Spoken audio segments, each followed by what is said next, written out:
तो आज मैं एक्सप्लेन करने जा रहा हूँ एलियन कॉवेनेंट मूवी का। बात करें इस मूवी के बारे में तो ये एक साइंस हॉरर मूवी है। ये मूवी एलियन यूनिवर्स का ही पार्ट है। अगर आपने प्रोमेथियस मूवी का एक्सप्लेनेशन नहीं देखा है तो आई बटन पे लिंक आ रहा होगा, आप उसको सबसे पहले चेकआउट कर लो, बिकॉज यहाँ पे प्रोमेथियस मूवी का थोड़ा बहुत कनेक्शन है जो कि मैं अच्छे से एक्सप्लेन करूंगा। और प्रोमेथियस के एंड में जो हुआ था उसका जवाब इस मूवी में आपको मिल जाएगा और थोड़ी बहुत थ्योरीज भी मैं दूंगा और एंडिंग एक्सप्लेन करूंगा। ओके, तो सीधे चलते हैं एक्सप्लेनेशन की तरफ। मूवी के पहले सीन में हम डेविड और पीटर को देख पाते हैं। तो डेविड, अगर आपको याद हो तो प्रोमेथियस का वो रोबोट था। अब डेविड यहाँ पे अपने क्रिएटर यानी कि पीटर से पूछता है कि मेरा क्रिएटर कौन है। तो पीटर उसे बताता है कि मैं ही तुम्हारा क्रिएटर हूँ, बिकॉज आज डेविड का पहला दिन है तो वो धीरे धीरे चीजें सीख रहा है। अब वो पीटर से पूछता है कि अगर आप मेरे क्रिएटर है तो आपको किसने बनाया है। तो पीटर यहाँ पे जवाब में बोलता है कि इस सवाल का जवाब मैं कई सालों से ढूंढ रहा हूँ और मुझे जल्दी ये मिल जाएगा। बाद में डेविड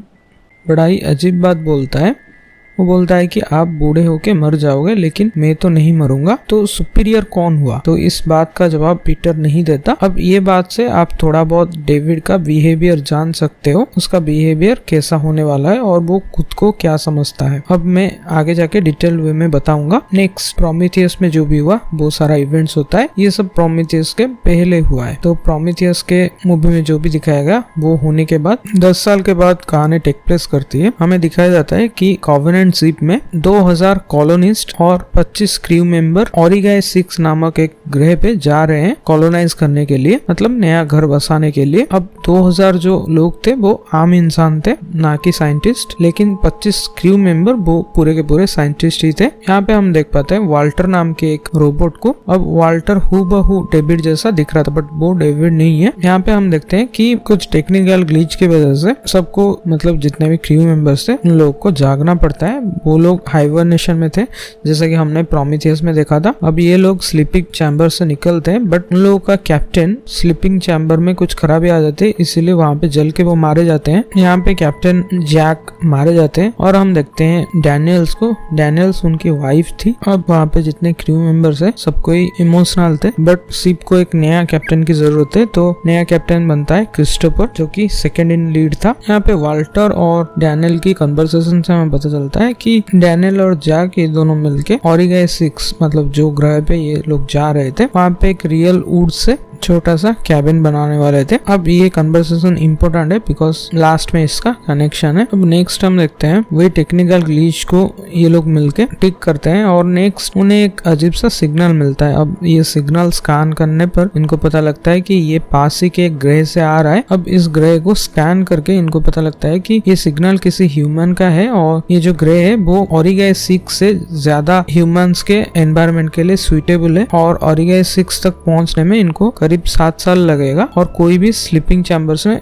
वापस जाना नहीं चाहता बिकॉज अभी अभी एक डेथ हुआ है। डैनियल से यहाँ पे जो एक्टिंग टीम लीड है मतलब क्रिस्टोफर, उसको बता रही थी कि समझा रही थी कि उस ग्रह पे नहीं जाते, हमको इस ग्रह पे जाने के लिए यानी कि ओरिगाई 6 पे जाने के लिए हमको ट्रेनिंग मिला है और हम उस ग्रह को काफी अच्छे से स्टडी करके आए हैं तो उसी ग्रह पे जाते हैं। बट क्रिस्टोफर यहाँ पे उसकी बात नहीं सुनता। तो फाइनली ये लोग वो जो पास में ग्रह था उसके लिए निकलते हैं। इस ग्रह पे ये लोग 7 दिन में ही पहुंच जाएंगे और ऐसा ही होता है। अब एंटर करने पर जो मेन शिप था उससे और एक छोटा सा शिप लेके ये लोग उस ग्रह पे लैंड करते हैं जिसपे कि सारे के सारे क्रू मेंबर्स थे और 2-3 क्रू मेंबर मेन शिप में थे। अगर इन्हें कुछ हो जाए तो कम्युनिकेशन के लिए मेन शिप तक सिग्नल पहुंच जाए। अब ये लोग लैंड करते ही इन लोग का रेडियो कम्युनिकेशन बिगड़ जाता है, इसीलिए एक क्रू मेंबर वो जो छोटा सा शिप था उसके पास रह जाते हैं। बाकी के क्रू मेंबर्स जहाँ पे सिग्नल आ रहा था वहां तक जाते हैं। अब रास्ते में हम देखते हैं एक आदमी का पैर नीचे कुछ काले अंडे जैसे पड़े हुए थे, उसका पैर उन्हीं अंडों के ऊपर पड़ जाता है तो उससे कुछ ब्लैक वेपोराइज्ड ग्लू जैसा अजीब,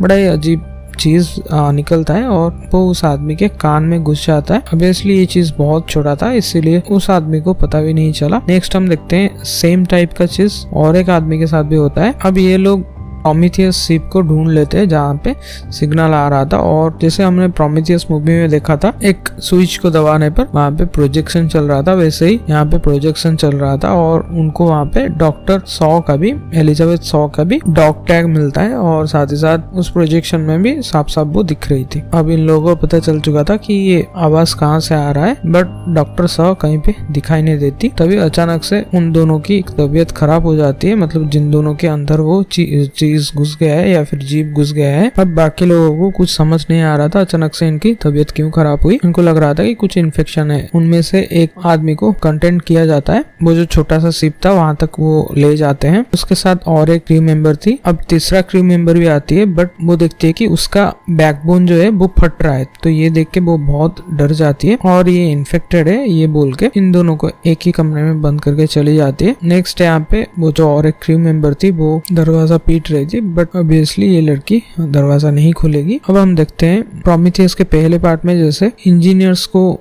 के अंदर फेस अगर आके उसको प्रेग्नेंट किया था और उसके शरीर को तोड़ के निकला था एक जीनोमोर, उसी टाइप का एक क्रिएचर इस क्रू मेंबर के शरीर से निकलता है। मतलब उसका पूरी तरह से बैकबोन को ब्रेक करके शरीर को चीर फाड़ के वो निकलता है। अभी इतना छोटा सा जानवर वो यहाँ पे वही और एक क्रू मेंबर जो उस रूम में फंस गई थी उसको भी मार देता है। तीसरी जो क्रू मेंबर थी वो यहाँ पे कुछ कर पाती, लेकिन उसका गोली का निशाना ठीक नहीं लगता, बल्कि उसका निशाना वहाँ पड़ा एक सिलेंडर में लग जाता है। तो वो सिलेंडर ब्लास्ट होता है। इसके साथ साथ शिप जो छोटा सा शिप था वो ब्लास्ट हो जाता है। अब बाकी के मेंबर्स बाहर थे। अब वो जो दूसरा आदमी था वो भी कम्प्लीटली पहले आदमी के जैसा हो रहा था। यहाँ पे वो खून की उल्टियां करने लगता है और उसका माउथ से वो जीनोमोर निकलता है। अब लोगों के ऊपर हमला करने लगता है। यहाँ पे मैं बता दूं कि पहला वाला जीनोमोर वही शिप के ब्लास्ट से मारा गया, दूसरा वाला जीनोमोर अभी जिंदा है और उनका विकास बहुत तेज होता है। वो जानवर बहुत जल्दी ग्रो कर जाते हैं। यहाँ पे ये जानवर छुप छुप के हमला कर रहा था और वो अभी डैनियल्स के ऊपर हमला करने जा रहा था और वाल्टर उसे बचाता है, लेकिन वाल्टर का एक हाथ वो जीनोमोर ले जाता है। इधर एक अननोन पर्सन एक फ्लेयर गन चलाता है और सिंस चारों तरफ अंधेरा था तो लोगों को कुछ दिखाई नहीं दे रहा था। अब ये लोग उसी आदमी का पीछा करते हैं। अब थोड़ी देर बाद उन लोगों को पता लगता है कि ये और कोई नहीं बल्कि डेविड है। डेविड यहाँ पे बताने लगता है कि ये लोग क्रैश लैंडिंग किए थे और उस क्रैश लैंडिंग में डॉक्टर सॉ मारी गई। डेविड एक रोबोट था इसलिए वो बच गया और इन लोगों को जो सिग्नल मिल रहा था ऑब्वियसली और कोई नहीं बल्कि डेविड ही पहुंचा रहा था। वो 11 सालों से इस ग्रह में फंसा हुआ है। अब ये जिस खंडर में रह रहा है उसके आसपास हम देखते हैं काफी मृत शरीर पड़ा हुआ है। ये किसका है हम थोड़ी देर में पता चलेगा। अब डेविड और वाल्टर दोनों हुबहू सेम ही दिख रहे थे, तो वाल्टर यहाँ पे डेविड से बात करने जाता है। अब हम देख पाते हैं कि डेविड का एक सीक्रेट चैम्बर था जहाँ पे कि एज ए व्यूअर हम देख पाते हैं वो किसी जीव के ऊपर रिसर्च कर रहा है, मतलब नई जीव कैसे बनाया जाए। अब यहाँ पे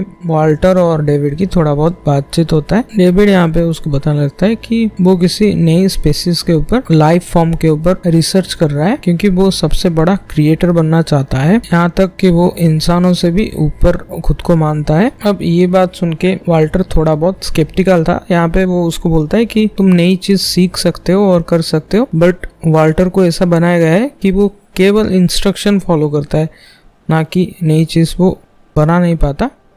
डेविड के जाने के बाद वेलैंड कॉर्पोरेशन ने डेविड के जैसा एडवांस रोबोट बनाना बंद कर दिया और सिर्फ जो इंसान के इंस्ट्रक्शन मान सके उस टाइप का रोबोट बनाया। नेक्स्ट हम देखते हैं डेविड यहाँ पे वाल्टर को और एक जगह लेके जाता है। वहाँ पे एलिजाबेथ का कब्र था। वहाँ पे वो एक फ्लावर रखता है और बोलता है कि एलिजाबेथ मेरी तरफ बहुत काइंड थी, दूसरी ह्यूमंस की तरह वो नहीं थी। अब छोटे से फ्लैशबैक में हम देखते हैं कि डेविड ने ही वो जो ब्लैक सब्सटेंस था प्रोमीथियस मूवी में हमने देखा था जिसको इंजीनियर्स ने बनाया था, अभी वही ब्लैक सब्सटेंस का एक बॉटल डेविड के पास होता है। हम देखते हैं कि मतलब ये फ्लैशबैक में हम देखते हैं कि इसी ग्रह पे ये लोग कोई क्रैश लैंडिंग वगैरह नहीं किए थे, बल्कि डेविड ने ही यहाँ पे जितने भी इंजीनियर्स थे उन लोगों के ऊपर वो ब्लैक लिक्विड छोड़ दिया था और इंस्टेंटली ये इंजीनियर्स मारे गए। अब ये डेविड ऐसा क्यों किया वो तो क्लियरली मूवी में बताया ही नहीं गया है, बट यहाँ पे मैं बता दूं कि जैसा कि मूवी में क्लियरली इंडिकेट किया गया है कि डेविड अपने आप को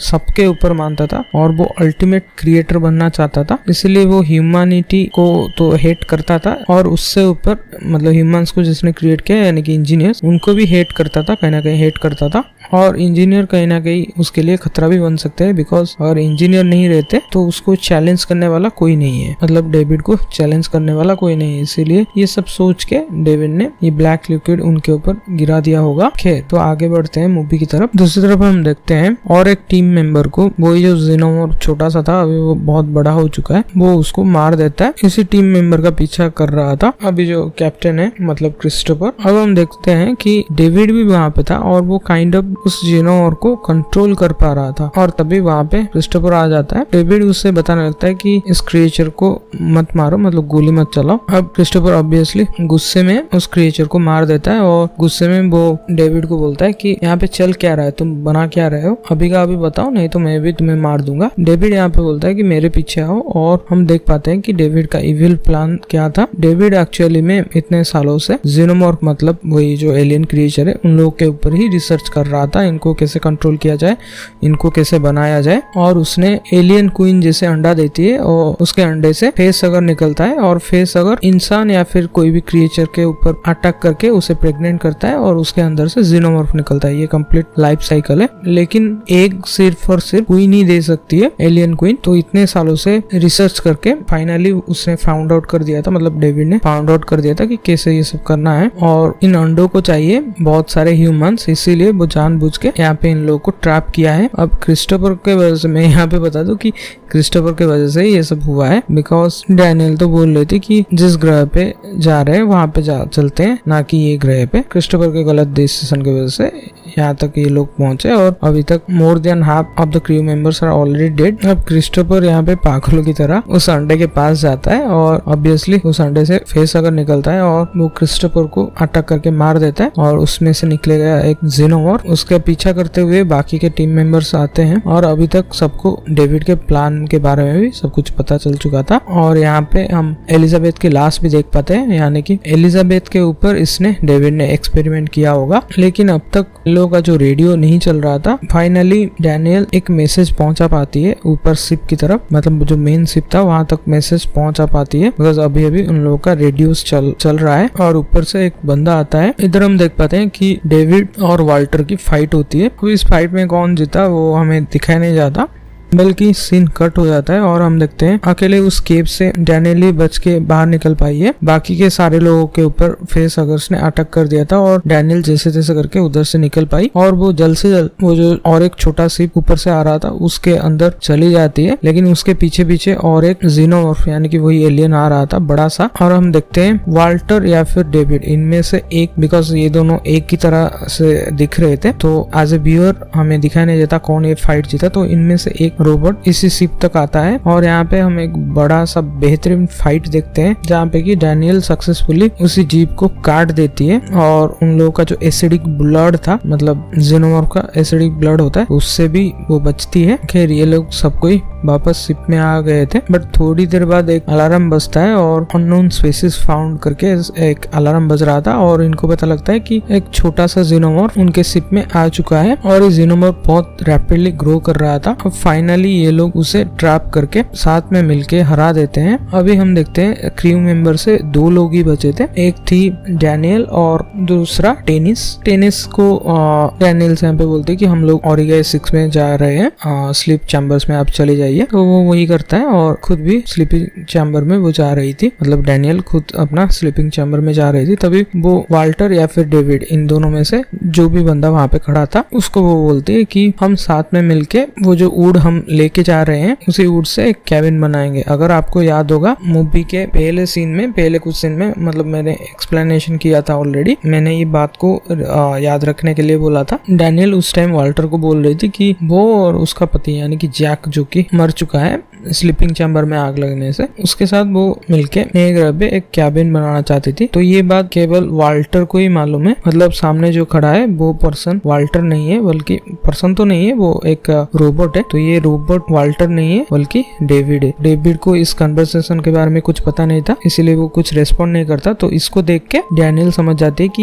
ये बंदा डेविड है ना कि वाल्टर, लेकिन अब तक वो स्लीपिंग चैम्बर में घुस चुकी थी और एक गैस रिलीज होता है तो वो बेहोश हो जाती है, मतलब हाइबरनेट में वो चली जाती है। इधर हम देखते हैं डेविड अभी पूरे शिप के ऊपर कब्जा कर दिया था बिकॉज उसको ओवरराइड कंट्रोल मालूम था और उसके माउथ से वो 2 एम्ब्रियोस निकलता है और ये 2 एम्ब्रियोस जीनोमॉर्फ के थे, मतलब जो एलियन का छोटा फॉर्म होता है उसको वो निकलता है और उसको एक डीप फ्रीजर में डाल देता है ताकि वो नई एक्सपेरिमेंट ह्यूमंस के ऊपर कर सके। यहाँ पे मूवी एंड होता है। तो बाकी मूवीज की तरह ये भी हैप्पी एंडिंग नहीं है, यहाँ पे मूवी एंड होती है। अगर कोई क्वेश्चन रहा हो तो आप कमेंट कर सकते हो, हालांकि मैंने सब कुछ एक्सप्लेन करने का ट्राई किया है। आशा करता हूँ सब कुछ समझ में आ गया होगा। मतलब डेविड एक इविल रोबोट था, तो वो हमेशा खुद को सुपीरियर मानता था और वो एक क्रिएटर बनना चाहता था, इसीलिए सबसे पहले उसने इंजीनियर्स को मारा ताकि उसके लिए कोई भी खतरा ना हो और वो अपना एक्सपेरिमेंट कंटिन्यू कर सके। यहाँ पे मूवी एंड होता है। आशा करता हूँ एक्सप्लेनेशन पसंद आया होगा। तो अगर वीडियो अच्छा लगा तो प्लीज वीडियो को लाइक कर देना और चैनल को सब्सक्राइब कर देना। इस तरह के वीडियोस और भी आने वाले हैं। मिलते हैं नेक्स्ट वीडियो में। Thanks for watching.